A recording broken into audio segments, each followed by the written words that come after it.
Welcome to my channel Happy Commerce Hub, an interesting way of learning by Simran Agarwal. Clear your basics of commerce with me and also get updates about scholarship and news related to your examinations. To get latest updates, subscribe my channel and press the bell icon and stay updated with me. Hello welcome all बच्चा लोग, कैसे हो आप सब लोग। I hope सब लोग बहुत अच्छे होंगे, फाइन होंगे। हमने फर्स्ट चैप्टर अब तक की वीडियोस में कंप्लीट कर लिया है। आज से हम स्टार्ट करने वाले हैं चैप्टर नंबर 2। पर उससे पहले जो भी स्टूडेंट्स मेरे चैनल पर नए हैं और जिन्होंने अब तक सब्सक्राइब नहीं किया है तो प्लीज़ बच्चा सब्सक्राइब कर लेना और साथ में बेल आइकन भी प्रेस कर लेना, ताकि मैं जब भी कुछ अपडेट करूँ तो सबसे पहले आपको वो चीज़ देखने को मिले। क्योंकि आई प्रॉमिस कि जो कंटेंट है वो एक बार में माइंड में सेट होगा, और कुछ प्रॉब्लम होगी तो कमेंट बॉक्स और टेलीग्राम तो है ही, जहाँ पर हम बातचीत कर सकते हैं। इसके PDF नोट्स आपको टेलीग्राम पर अवेलेबल हो जाएंगे। ओके, तो स्टार्ट करते हैं। What is the principle of management. This is useful for CBSE और NCERT English medium both for 12th class. इसके अलावा जो कंपटीशन के एग्जाम्स दे रहे हैं स्टूडेंट्स, वो भी इस चीज़ को यहाँ पर पढ़ सकते हैं। ठीक है, तो प्रिंसिपल ऑफ मैनेजमेंट ये है आपका चैप्टर नंबर 2। ओके, अगर अब देखा जाए कि हमें इस चैप्टर में क्या क्या कवर करना है, जैसा कि मेरा पैटर्न हमेशा रहता है पढ़ाने का। ठीक है, तो in this chapter we have to cover first है सबसे पहले what is the concept of principle of management, then nature of POM. ठीक है, पॉम यानी कि principle of management, significance of POM. Okay, उसके बाद है Taylor scientific management, principle of scientific management, technique of scientific management. होने को ये तीनों एक ही पार्ट है देखा जाए तो, पर यहाँ पर हम इनको अच्छे से डिस्क्रिप्शन में पढ़ेंगे तो इसलिए मैंने इनको अलग अलग पॉइंट वाइज बांटा है। उसके बाद है फेयोल्स प्रिंसिपल ऑफ मैनेजमेंट और Fayol versus Taylor a comparison. ये हमारे पास पूरे 8 टॉपिक आपके इस चैप्टर में रहने वाले हैं पढ़ने के लिए। आई होप बहुत मज़ा आएगा और बहुत अच्छे से टॉपिक भी हमें समझ में आने वाला है। इस वीडियो में मैं बात करूंगी केवल प्रिंसिपल ऑफ मैनेजमेंट का मीनिंग, उसका कंसेप्ट और नेचर और सिग्निफिकेंस की। उसके बाद की जो वीडियोस आएंगी इसमें हम बात करेंगे FW टेलर की और फेयोल की। ओके, तो सबसे पहले जान लेते हैं प्रिंसिपल क्या होता है। देखो, यहाँ पर आपके स्कूल के प्रिंसिपल की बात नहीं हो रही। बहुत सारे बच्चे तो स्पेलिंग में कंफ्यूज रहते होंगे, आई एम डैम श्योर। देखो, यहाँ पर जो प्रिंसिपल है ना उसकी स्पेलिंग ये है। ओके, और आपके जो स्कूल वाले प्रिंसिपल होते हैं उनमें प्रिंसी तक तो सेम रहता है, लेकिन जो पल होता है वो PAL होता है। फर्स्ट चीज़ जो हमारी आदतें बिगड़ी है ना ये व्हाट्सएप, फेसबुक, इंस्टा से स्पेलिंग्स की, वो काफ़ी बच्चों को एग्जाम में इफेक्ट कर सकती हैं।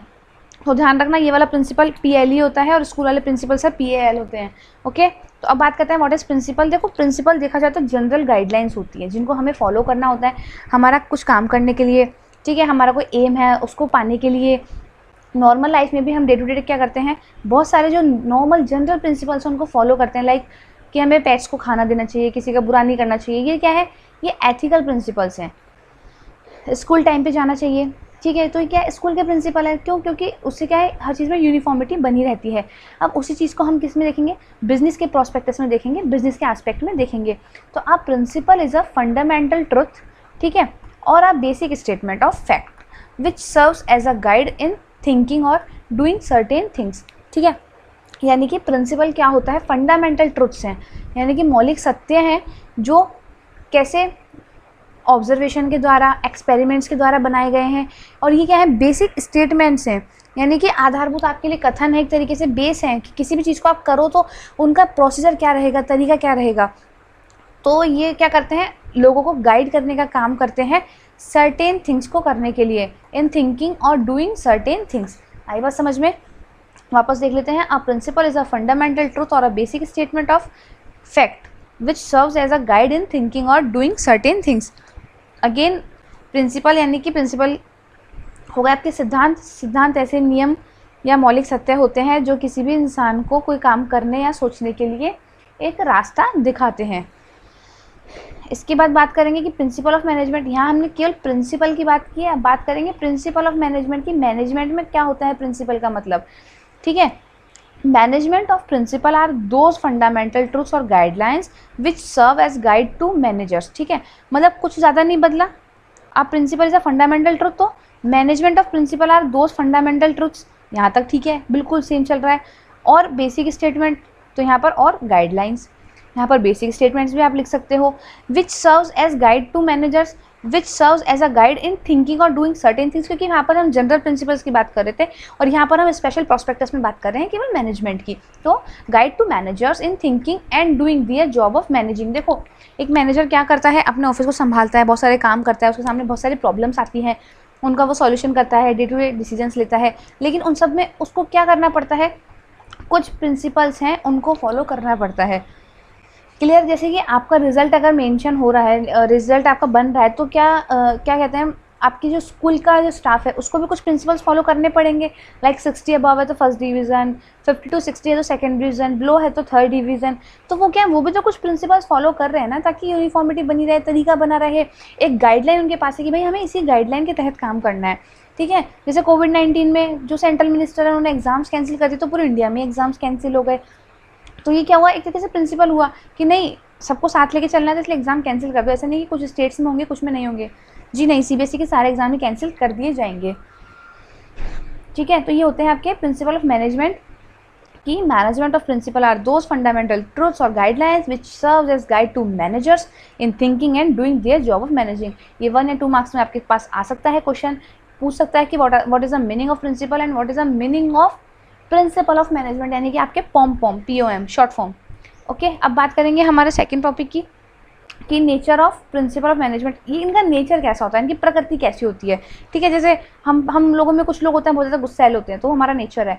कुछ बहुत फ़नी होते हैं और कुछ बहुत क्या पढ़ाकू से होते हैं, तो वो क्या उनका नेचर है। तो वैसे हम यहाँ पर प्रिंसिपल ऑफ मैनेजमेंट के नेचर की बात करेंगे कि इनका नेचर कैसा होता है। The following point summarise the nature of principle of management.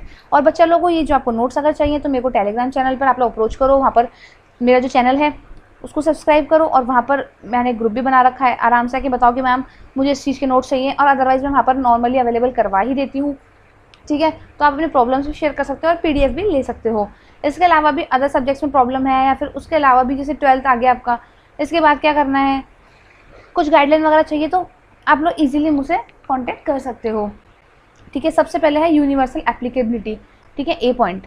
देखो मैनेजमेंट में कुछ सर्टेन पॉइंट्स हैं जो हमेशा फिक्स रहने वाले हैं। ठीक है, लाइक यूनिवर्सल एप्लीकेबिलिटी हो गया। ठीक है, और इसके अलावा रनिंग प्रोसेस है ना, ये 2-3 पॉइंट्स रहेंगे आपको जो हर चैप्टर में आपको कंटिन्यूटी में मिलेंगे। ठीक है, जैसे जैसे आते जाएंगे वैसे मैं आपको बताती जाऊँगी। द पॉम, देखो मैंने यहाँ पर प्रिंसिपल ऑफ मैनेजमेंट का शॉर्ट फॉर्म यूज़ किया है, आप लोग अपने नोट्स में प्रिंसिपल ऑफ मैनेजमेंट ही लिखना। The POM are universal in nature. ठीक है, ये क्या होता है, कैसे होता है, यूनिवर्सल यानी कि सब जगह लागू होता है। ऐसा नहीं है कि आपके यहाँ पर हो रहा है अमेरिका में नहीं हो रहा है, अमेरिका में हो रहा है तो इंडिया में नहीं हो रहा है, जी नहीं। प्रिंसिपल ऑफ मैनेजमेंट क्या होता है, पूरे वर्ल्ड में एक तरीके से पूरे हर जगह पे लागू होते हैं। They are universal in application, they are applicable alike to commerce industry. ठीक है, यानी कोई सी भी इंडस्ट्री हो, कॉमर्स इंडस्ट्री हो, पॉलिटिक्स, रिलीजियन, वार, और ठीक है कुछ भी हो, हर जगह क्या होगा, प्रिंसिपल ऑफ मैनेजमेंट आपके क्या होंगे, अप्लाई होंगे ही होंगे। उसके बाद बात करें तो हम जनरल गाइडलाइंस। ठीक है, ये कोई ऐसा तो है नहीं कि भाई एकदम पत्थर की लकीर हो गई, जी नहीं, ये जनरल गाइडलाइंस हैं। The principles of management are general guidelines to managerial action but do not provide readymade straight jacket. ठीक है, solution to all manager problems. ये केवल जनरल गाइडलाइन है, आपको बताते हैं कि आपको ऐसा काम करना चाहिए, पर ऐसा नहीं है कि आपके सामने कोई प्रॉब्लम आई तो ये उसके एक तरीके से कवच का काम करेंगे, या फिर आपके सामने रामबाण आ जाएगा कि अरे नहीं मैं तो ये प्रिंसिपल फॉलो करूंगा मेरे सारी प्रॉब्लम सॉल्व हो जाएगी। जी नहीं, these are only general guidelines कि आपको इसके अकॉर्डिंग काम करना चाहिए, बट कोई मुसीबत आती है तो वहाँ पर आपके अंदर कितना टैलेंट है, मैनेजर के अंदर कितना टैलेंट है जिसको वो इनको यूज़ करके अपनी प्रॉब्लम को दूर कर सके। ठीक है, तो ये जनरल गाइडलाइंस होते हैं, ये कोई स्ट्रेट जैकेट यहाँ पर आप इनको नहीं कह सकते। This is so because real business situation are very complex and dynamic and are a result of many factors. देखो जो प्रिंसिपल्स वगैरह बने होंगे तब सिचुएशंस अलग रही होंगी, जब हम आगे पढ़ेंगे तो फ्यूल का प्रिंसिपल अलग है, टेलर का प्रिंसिपल अलग है। ठीक है, scenarios are changing day by day. आपको पता है कि कितनी ज़्यादा डे बाय डे एनवायरनमेंट में चेंजेस हो रहे हैं, कितने सारे फैक्टर्स चेंज हो रहे हैं। जहाँ तक ऑफिस में काम होता था अब वर्क फ्रॉम होम हो रहा है। ठीक है, ऑनलाइन स्टडीज़ होती थी, सॉरी ऑफलाइन स्टडीज़ होती थी, और अब ऑनलाइन को बढ़ावा मिल रहा है। जब कितने सारे फैक्टर्स हैं, ज़रूरी है कि जो सिद्धांत आपके यानी कि जो प्रिंसिपल्स पहले वर्क करे थे वो अब भी करें, देखो ये ज़रूरी नहीं है। ठीक है, हम उनके बिहाफ पे नए प्रिंसिपल्स भी जनरेट कर सकते हैं और हो सकता है कि वो भी काम करें, पर ये यहाँ पर केवल जनरल गाइडलाइंस होती हैं, ये कोई पत्थर की लकीर नहीं होती। फ्लेक्सिबल होते हैं, ठीक है, अपने मूड के अकॉर्डिंग आपको यूज़ में लेना है कोई प्रिंसिपल तो लो, वरना मत लो। आपके पास सामने कोई प्रिंसिपल है उसको आप अपने अकॉर्डिंग यूज़ कर सकते हो। ठीक है, जैसे कि आपके पास कोरोना के मास्क, बहुत ईजी वे में लेंगे हम इसको, कोरोना का मास्क है कोई तो वो फ्लेक्सिबल है, आपकी जो इच्छा हो, ठीक है। किसी को N95 यूज़ करना तो करो, और नहीं तो अगर हम घर में बने भी यूज़ लेंगे तो वो क्या आप यूज़ कर सकते हो ना, आपको वो बचा ही तो रहे हैं। तो वैसे ही क्या होते हैं, आपके सामने प्रिंसिपल्स होते हैं, वो फ्लेक्सिबल होते हैं, ठीक है। आपको फॉलो करना है करो, नहीं करना मत करो। उन्हीं प्रिंसिपल्स को थोड़ा घुमा के फॉलो करना है, क्योंकि आपकी ऑर्गेनाइजेशन की सिचुएशन कुछ और है तो आप उनको कर सकते हो। ऐसा कुछ नहीं है कि वो एकदम स्टोन की तरह कि भाई वो चेंज होंगे नहीं ना, वो साइंटिफिक रूल्स हैं कि like H2O is formula of water, तो वो सॉल्ट का नहीं बन सकता, ठीक है। तो वहाँ पर तो फिक्स होते हैं रूल्स, यहाँ पर फ्लेक्सिबल होते हैं। Management principles are not rigid prescriptions which have to followed absolutely, they are flexible and can be modified by the managers when the situation so demands, ठीक है। बिहेवियरल होते हैं, व्यवहारिक होते हैं, इनको व्यवहार में लाया जा सकता है। ऐसा नहीं है कि आपके सामने प्रिंसिपल्स हैं पर आप उनको यूज़ ही नहीं ले पा रहे, फिर तो वो क्या है, यूजलेस हैं। बट आपके सामने क्या होता है, जो प्रिंसिपल ऑफ पॉम होते हैं, प्रिंसिपल्स ऑफ मैनेजमेंट होते हैं, वो सारे बिहेवियरल ही बनाए जाते हैं। क्योंकि बनाए किस लिए गए हैं, ऐसा तो नहीं किसी साइंस की लेबोरेटरी में इनका एक्सपेरिमेंट होकर ये पब्लिश हुए होंगे, जी बिल्कुल नहीं। ये कैसे हुए हैं, लोगों को ऑब्जर्व करके, ठीक है, ह्यूमन माइंड के साथ एक्सपेरिमेंट्स करके। तो ये टोटल किसके ऊपर डिपेंड है, ह्यूमन के ऊपर। तो ये इजीली बिहेवियर होते हैं। Management principles are mainly behavioural in nature because they aim at influencing the behavior of human beings. Principle of management enable a better understanding of the relationship between human and not aerial resources in accomplishing organizational goals, ठीक है। आपके सामने जो management होता है वो क्या करता है, ह्यूमन और जो बाकी रिसोर्सेज होते हैं उनके बीच में क्या करता है, रिलेशन एस्टेब्लिश करता है। भाई मशीन अपने आप तो काम करेगी नहीं ना, कोई इंसान आगे काम करेगा, तो उनके बीच में क्या होता है, रिलेशनशिप एस्टेब्लिश करता है। और यहाँ पर जो ये फॉर्म होते हैं वो सारे बिहेवियर होते हैं, ऐसा नहीं है कि आप उनको बिहेवियर में यूज़ नहीं कर सकते, ठीक है। Dynamic management principles are dynamic and not static, they are basic but not absolute, they change with the change in organisation environment. जैसा मैंने आपको बताया कि मतलब ये ऐसा नहीं है कि बिल्कुल फिक्स है, जैसे जैसे आपके एनवायरनमेंट में चेंज आता जाएगा ये भी चेंज होते जाएंगे और आप उनको अपने एनवायरनमेंट के अकॉर्डिंग चेंज कर सकते हो।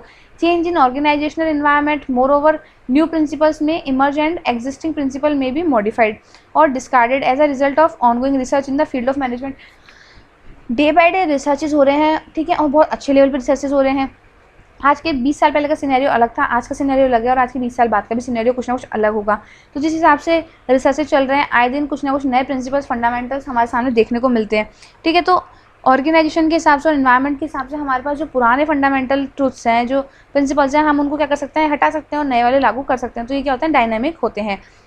Contingent, the application of management principle is contingent और dependent upon the providing situation at a particular point of time. The application of principle has to be changed as per requirements, ठीक है। भाई आपके सामने कितने सारे रिसोर्सेज हैं एक टाइम पर, ठीक है, तो आप कुछ अगर अप्लाई वहाँ पर कर रहे हैं तो सिचुएशन अलग होगी, ठीक है। किसी अनदर टाइम पे आपके पास रिसोर्सेज अलग हैं, सिचुएशन कुछ अलग है, तो वहाँ पर एप्लीकेबिलिटी अलग होगी और हो सकता है आपका फॉर्मूला क्या हो, सक्सेस हो नहीं हो। तो वैसे ही क्या होता है, बॉम्ब भी होते हैं कि किसी एट अ पॉइंट पर वो क्या होता है, हो सकता है कि वो काम नहीं भी करें, ऐसा नहीं है कि वो काम करें, तो वो कंटिजेंट होते हैं, ठीक है। और हो सकता है वो काम करके अपने बेस्ट रिजल्ट भी दे जाएं, क्योंकि हमेशा की सिचुएशन सेम नहीं होती, हमेशा के फैक्टर्स सेम नहीं होते, ठीक है। अभी वर्क फ्रॉम हो सकता है कि सब लोगों को अच्छा लग रहा है, क्योंकि लोगों के मन में डर है कि अगर हम ऑफिस जाएंगे तो लोगों से मिलेंगे, हो सकता है हमें कोरोना हो जाए। बट जैसे कोरोना की वैक्सीन क्या होगी, डेवलप होगी, तो लोगों को क्या अपने फ्रेंड्स की याद आने लगेगी, एक उस माहौल की याद आने लगेगी, तो वहाँ पर सिचुएशन अलग हो सकती है। वहाँ पर जो आज का सर्वे ये कहता है कि क्या हो रहा है, यहाँ पर लोगों को वर्क फ्रॉम होम पसंद आ रहा है, कितनी 80% लोगों को, जस्ट फॉर अजम्पशन, ठीक है। और आज के 1 साल बाद जब कोरोना कंट्रोल में होगा तो हो सकता है लोगों को वर्क फ्रॉम होम पसंद आए, क्योंकि बहुत सारी प्रॉब्लम्स हो सकती है, तो वो क्या कहेंगे, नहीं हमें तो वर्क फ्रॉम ऑफिस ही करना है। तो ये कंटिजेंट होते हैं, ठीक है। इनके ऊपर ऐसा नहीं है कि आपने अप्लाई करा तो ये आपको बिल्कुल भाई अच्छा वाला रिजल्ट ही लाकर देंगे, it's not mandatory. Equal importance, all principles of management are equally important. ऐसा नहीं है कि फेयोल ने कुछ बनाया तो वो इंपॉर्टेंट है और टेलर का इंपॉर्टेंट नहीं है, या फिर फेयोल के 14 प्रिंसिपल्स हैं तो 2 इंपॉर्टेंट हैं और 12 के अनइम्पॉर्टेंट, जी नहीं, ऑल आर सेम, ठीक है, सब लोग इक्वली इंपॉर्टेंट हैं। No principle is more important than other principle, clear. इसके बाद हम बात करेंगे need, importance, significant of management. देखो बच्चा लोगों, अगर वीडियो में आपको समझ में आ रहा हो कंटेंट तो प्लीज़ लाइक कर देना यार। Principle of management are a boon to managers, ठीक है।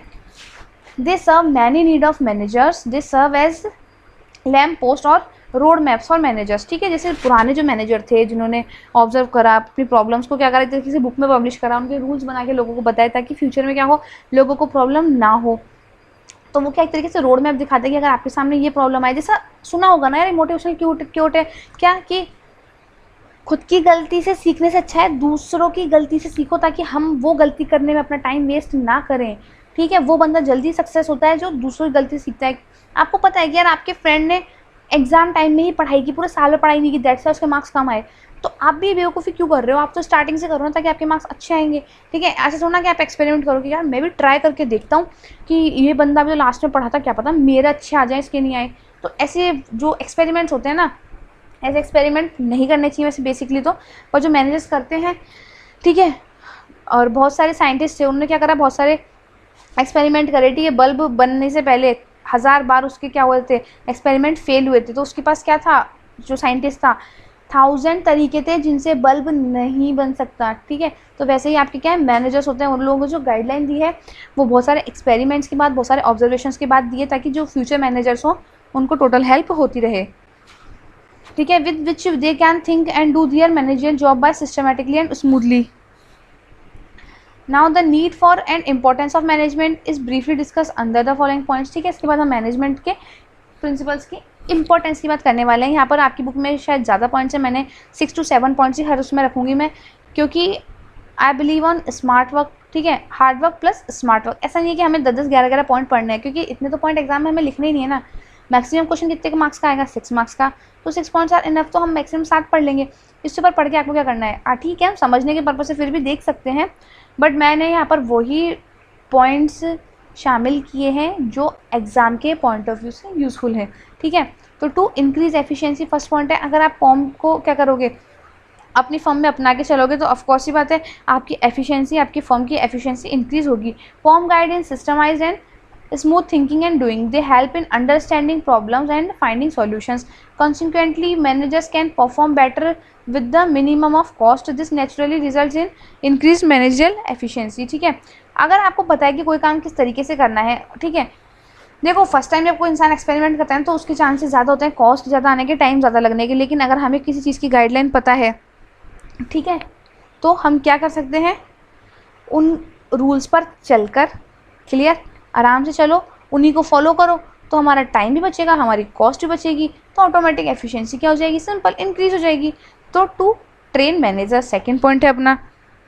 ठीक है, the principle of management are essential for training managers. बिल्कुल ऑफकोर्स ही बात है ना, जो मैनेजर्स ट्रेनिंग देते हैं उनके लिए प्रिंसिपल ऑफ मैनेजमेंट बहुत ज़्यादा कंपलसरी है। On the absence of principle the training of managers will depend upon trial and error method. Clear, देखो एक तो फिक्स तरीका है, ठीक है, आपने अपने पास कुछ फॉर्मूलाज थे, कुछ प्रिंसिपल से, उन्हीं के बेसिस पर आप अपने अगली वाली जनरेशन को समझा रहे हो। अगर हमारे पास कोई प्रिंसिपल ही नहीं है तो हम क्या करेंगे, एक्सपेरिमेंट्स करेंगे उसी टाइम पर। ठीक है, नई नई थ्योरीज निकालेंगे, फिर उनको देखेंगे कि वो वर्क कर रही है नहीं, तो ये तो एक तरीके से भैया बहुत बड़ा एक्सपेरिमेंट हो गया, हमारी कॉस्ट गई, टाइम गया, और अगर फेल हो गया तो हमारे तो पूरे मैनेजर्स जो हमने ट्रेनिंग दी वो पूरी वेस्ट हो गई। तो ये तो क्या ट्रायल और एरर मेथड चलता रहेगा, जो कि हमारी ऑर्गेनाइजेशन के लिए बिल्कुल भी यूजफुल नहीं रहेगा। ठीक है, effective training methods material can be to developed only on the basis of well developed management principle. ठीक है, यानी कि आपके ट्रेनिंग मेथड्स और जो भी आपके मटेरियल वगैरह के ऊपर स्टडीज़ रहती हैं, इन सब के लिए क्या ज़रूरी है, आपका प्रिंसिपल ऑफ मैनेजमेंट ज़रूरी है, ताकि हमारे पास जनरल गाइडलाइंस रहें और उनको फॉलो करते हुए हमारे गोल्स को अचीव करें। Scientific thoughtful decisions, management principle help in scientific decision making because the management decision taken on the basis of principle are free from bias and prejudice. ठीक है, they are based on the objective assessment of the situation, they emphasis on logic rather than blind faith. ठीक है, जब भी जो हमारे पुराने managers वगैरह थे जिन्होंने एक्सपेरिमेंट करे, या जो रिसर्चर्स होते हैं, रिसर्च स्कॉलर्स वगैरह होते हैं, ठीक है, तो वो ऐसे नहीं है कि कुछ बायस्ड होकर प्रिंसिपल देते हैं। भाई वो बायस्ड होकर क्यों देंगे, उनको तो फ्यूचर प्रिंसिपल्स देने, उनको आपकी ऑर्गेनाइजेशन थोड़ी मतलब है। तो आपके लिए तो क्या है, चलो ठीक है, अगर मान लो किसी एक पॉइंट पर उन्होंने बायस होकर भी दिए, तो आपके लिए तो बिल्कुल रैंडम है, आपके लिए तो बिल्कुल न्यू है वो, तो आपके लिए तो बायस नहीं हो सकते ना। ठीक है, और वो बिल्कुल भी ब्लाइंड फेथ वगैरह पर नहीं होते, प्रॉपर ऑब्जर्वेशंस के द्वारा और एक्सपेरिमेंट के थ्रू वो बनाए हुए होते हैं। तो ये क्या होता है, बिल्कुल साइंटिफिक और थॉटफुल डिसीजन। ठीक है, ताकि और जब हम इनको यूज़ लेते हैं हमारे डिसीजंस में, तो ये हमें अच्छा रिजल्ट देते हैं। Meeting changing environment requirements. ठीक है, डे बाय डे क्या हो रहा है, एनवायरनमेंट बहुत ज़्यादा चेंजिंग है, internal environment as well as external environment. Principle of management help the managers in meeting changing environment requirements because they can be modified according to the change taking place in environment it is because principle of management are flexible. ठीक है, जैसे हमने nature of form में पढ़ा था कि ये flexible होते हैं, उसी को इन्होंने क्या कर दिया है, एक्सपेरिमेंट वाले वे में ले दिया है, सॉरी इंपॉर्टेंस वाले वे में ले दिया है कि ये क्या होते हैं, प्रिंसिपल ऑफ मैनेजमेंट फ्लेक्सिबल होते हैं। तो ये एनवायरनमेंट के साथ चेंज होते रहते हैं और हमें अपनी गोल्स को अचीव करने में हेल्प करते हैं। ठीक है, और इसके बाद है to coordinate resources, the principle of management help in coordinating human efforts with physical, financial and informational resources. ठीक है, हमारे पास क्या क्या रिसोर्स होते हैं, फिजिकल यानी आपकी मशीनरी, बिल्डिंग वगैरह, फाइनेंशियल पैसा, बैंक, शेयर, ये सब, और इंफॉर्मेशनल यानी कि जो आपको डेटा बाहर से मिल रहा है जो आपके लिए यूज़फुल है वो। They help in optimising use of limited resources, without the well developed principle there would be a lot of waste of resources. ठीक है, अगर आपके पास रिसोर्सेज, हमारे पास क्या है, स्कैरसिटी है, ये तो हम इकोनॉमिक्स में पढ़ते आ ही रहे हैं। हमारे पास एक फिक्स टाइम पर सेलेक्टेड क्या होते हैं, रिसोर्सेज होते हैं, और सेलेक्टेड ही उनके क्या होते हैं, यूजेस होते हैं। अगर हमारे पास अच्छे प्रिंसिपल्स हैं तो हम उनको बहुत अच्छी तरीके से यूज़ कर सकते हैं। ठीक है, हम पुराने जो एक्सपेरिमेंट्स हैं उनको अपना एग्जाम्पल बना सकते हैं, ठीक, और उन्हीं के अकॉर्डिंग काम कर सकते हैं। और एक मैनेजर को क्या करना पड़ता है, अपने वर्कर्स को रिसोर्सेज के साथ कोऑर्डिनेट करवाना पड़ता है, जिसके लिए क्या ज़रूरी है, एक अच्छे लेवल का application of form. Fulfilling social responsibilities last point है आपका। देखो, कोई बिजनेस किसके लिए काम करता है, सोशल वर्क, बेसिक एक तरीके से पॉइंट देखा जाए तो आप किस में रहते हो, सोसाइटी में रहते हो, सोसाइटी के लिए वर्क करते हो, क्योंकि आप भी अगर अर्निंग कर रहे हो, यानी कि मैनेजर एक ऑर्गेनाइजेशन अर्निंग कर रहा है तो वो भी सोसाइटी में रह रहा है, तो क्या होती है, उसकी कुछ सोशल रिस्पॉन्सिबिलिटीज़ बनती हैं। तो management principle also guide the managers to perform social responsibilities. Example, the principle of remuneration of employees insist on payment of advocate salary to employees. ठीक है, यानी कि ये क्या करते हैं, आपके जो भी सोशल रिस्पॉन्सिबिलिटीज़ हैं उनके बारे में भी अच्छी गाइडलाइन देते हैं ताकि आप उनको फॉलो करें। कैसे कि आपके ऑफिस में जितने भी एम्प्लॉयज़ हैं उनको आप मन माफिक सैलरी नहीं दे सकते। एक आपका तरीका होना चाहिए, एक स्टैंडर्ड होना चाहिए, एक एडवोकेट सैलरी होनी चाहिए। ऐसा नहीं है कि ठीक है आप कोहलू के बैल की तरह उनसे काम करवाए जा रहे हैं, मशीन की तरह लगा रखा है, क्योंकि ह्यूमन में और मशीन में डिफरेंस होता है। तो एक तरीका होना चाहिए सैलरी देने का। तो ये क्या है, समाज में क्या लाता है, इक्वलिटी लाता है। इसके अलावा which should give them at least a reasonable standard of living. ठीक है, क्योंकि अगर आप एक अच्छी सैलरी देंगे तो अपने क्या कर सकते हैं, अपनी सोसाइटी में अच्छा लिविंग और स्टैंडर्ड जी सकते हैं। ऐसा नहीं कि आपने काम तो उनसे कितना करा लिया कि आपने उनको दिन के 10-10 घंटे ऑफिस में लगा रखा, सैलरी आप उनको दे रहे हो 2-2.5 हज़ार, तो ऐसा नहीं होता। ठीक है, एक एडवोकेट सैलरी होनी चाहिए। और ये सब हमें कौन बताता है, एक मैनेजर को कौन बताता है, ये सब बताता है आपका POM principle of management. I hope आप लोगों को समझ में आया होगा। इसके बाद हम स्टार्ट करेंगे FW टेलर का साइंटिफिक मैनेजमेंट। ठीक है, उसमें पहले मैं लूँगी साइंटिफिक मैनेजमेंट और मीनिंग, और उसके बाद हम टेक्निक्स में जाएंगे। इस चैप्टर को भी हम 4 to 5 छोटी छोटी वीडियोस में ही कवर करेंगे ताकि इंटरेस्ट भी बना रहे और वर्कलोड भी एक साथ ना आए। आई होप सो सब लोग घर पर सेफ रहें, अच्छे रहें। Till then tata bye bye, मिलते हैं। और हाँ बच्चा लोग, लाइक शेयर और सब्सक्राइब करना बिल्कुल ना भूलें। Bye bye.